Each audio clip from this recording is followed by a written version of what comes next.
तो dear students, united nations organization जो chapter मैं शुरू किया हूँ, तो इस वीडियो का नाम होगा UNO2। UNO2 का मतलब क्या हो गया बच्चे, बता दो। यूनाइटेड नेशंस ऑर्गेनाइजेशन का ये दूसरा वीडियो रहेगा, और इस वीडियो में हम पढ़ेंगे संयुक्त राष्ट्र संघ के उद्देश्यों को लिखें। 10+2 के एग्ज़ाम में 2 नंबर का क्वेश्चन पूछता है कि संयुक्त राष्ट्र संघ के क्या उद्देश्य हैं, उनके उद्देश्यों को लिखें। तो संयुक्त राष्ट्र संघ के कई सारे उद्देश्य हैं, इनको हम लोग समझेंगे यहाँ पर, ठीक है ना। कहता है, देखते चलो कि संयुक्त राष्ट्र संघ का अगर परीक्षा में उद्देश्य पूछ दे तो सबसे पहले लिखेंगे 24 अक्टूबर 1945 ईस्वी को अमेरिका के न्यूयॉर्क शहर में, जहाँ इसका मुख्यालय है, संयुक्त राष्ट्र संघ की स्थापना की गई।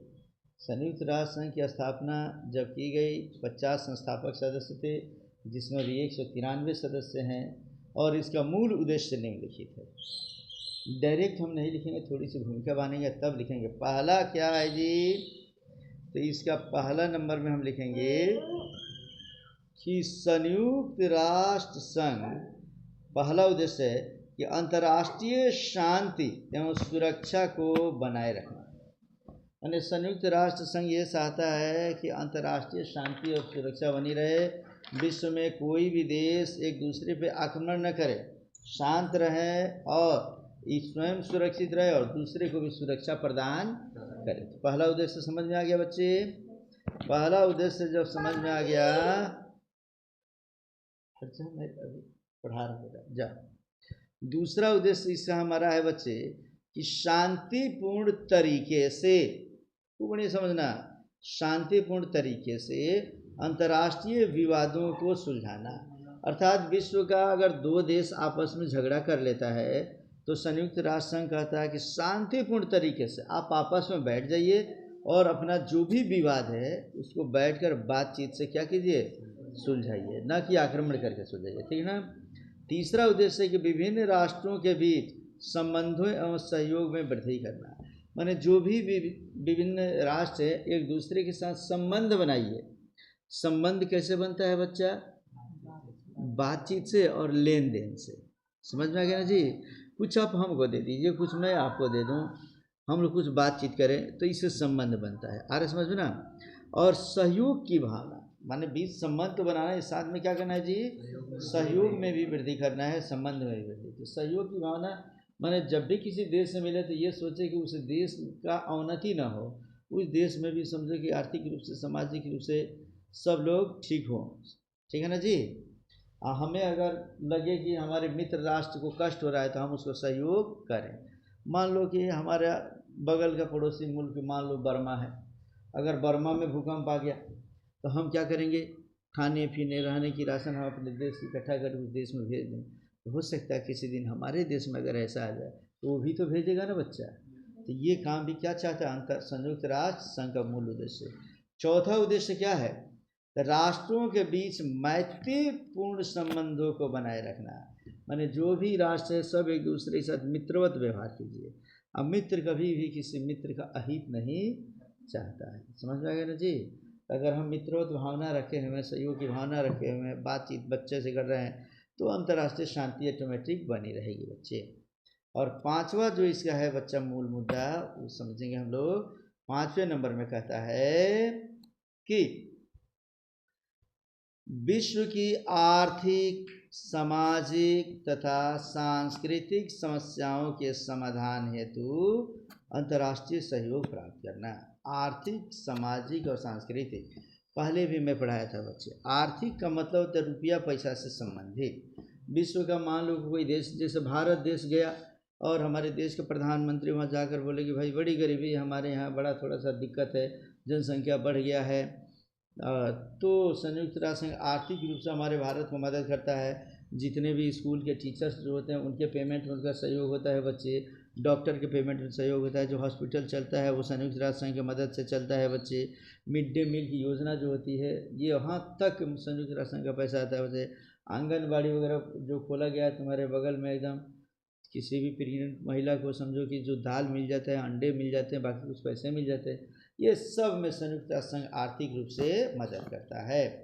सामाजिक का मतलब क्या हो बच्चे? समाज का कोई भी तबका का, कोई भी जाति धर्म लिंग का लोग क्यों ना हो, सभी देशों को बताया गया कि सबके साथ बराबरी का व्यवहार करो, किसी एक को ऊंचा नीचा करने की जरूरत नहीं है। किसी भी विशेष जाति धर्म को ज़्यादा महत्व दोगे और किसी को नीचा दिखाओगे, अर्थात तुम्हारे अंदर समझो कि मानवता का गुण नहीं है। इसलिए सामाजिक तौर पे समाज के सब लोगों को बराबर समझ के सबको मदद करो। और सांस्कृतिक समस्या का समाधान ये हुआ बच्चे कि मानो कि जैसे कोई मुसलमान है, वह टोपी पहनता है, धोती कुर्ता की जगह वो समझो कि लुंगी कुर्ता पहन लेता है, तो उसके संस्कृति से तुम मजाक मत करो। कोई हिंदू व्यक्ति अगर चंदन का टीका लगा लेता है, चिरकी रख लेता है, धोती पहन लेता है, तो उस पर भी तुम मजाक मत करो। तुम्हें हर एक दूसरे की संस्कृति का सम्मान करना है, अपने संस्कृति को पकड़े रहो, लेकिन दूसरे की संस्कृति का मजाक न उड़ाओ बच्चे। समझ में आ गया ना जी? ये समस्याओं का समाधान करने के लिए हम एक दूसरे को सहयोग करें। छठा इसका उद्देश्य क्या है? तो कहता है विश्व के मानवीय समस्याओं के समाधान हेतु प्रयास करना। मानवीय समस्या क्या है? धार्मिक समस्या का समाधान नहीं करना है। कौन समस्या? मानव जब दूसरे मानव को देखकर कष्ट का अनुभव करता है, दूसरे मानव के खुशी के लिए कोई भी धर्म, कोई भी न्याय की बातें करता है। तुम्हारा पड़ोसी मानव है, भले ही किसी भी जाति धर्म लिंग संप्रदाय का क्यों ना हो बच्चे, तुम पर जब कष्ट होगा तो सबसे पहले कौन आएगा? तुम्हारा पड़ोसी आएगा तुम्हें बचाने के लिए। मानो तुम हिंदू हो, अब मुसलमान तुम्हारे घर के बगल में है सटे हुए, और तुम्हारे घर में आग लग जाए, तो तुम्हारे मामा आएंगे कि फूफा आएंगे बचाने? कौन आएगा? वही मुसलमान जो हमारे घर के बगल में है।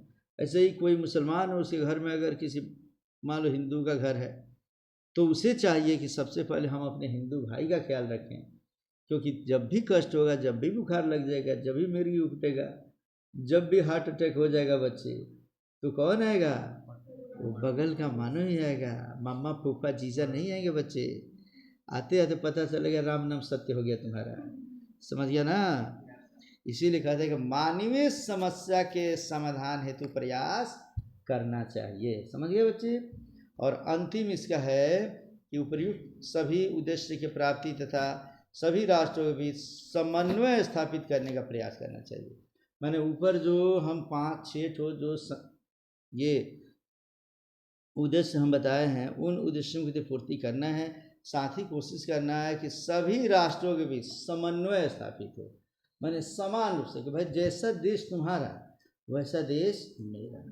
समाज के गए गुजरे कम सोच के लोग कभी कह देते हैं कि हमारा मुल्क पाकिस्तान है, पाकिस्तान माने हमारा दुश्मन मुल्क है।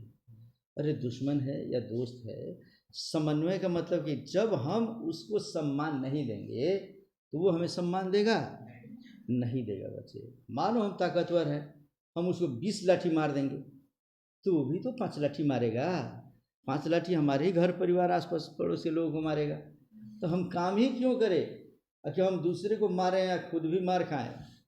इसीलिए सभी देशों के बीच समन्वय स्थापित करो।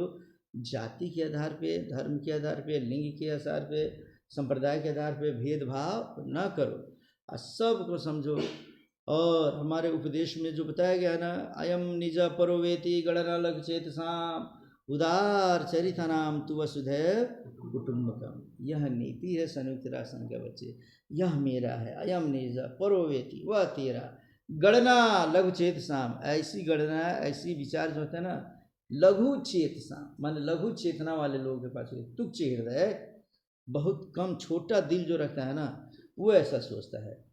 उदार चरितनाम तु वसुधैव कुटुम्बकम, उदार चरित के लोग तो ऐसे होते हैं बच्चे जो अंतर्राष्ट्रीय सुख शांति चाहते हैं।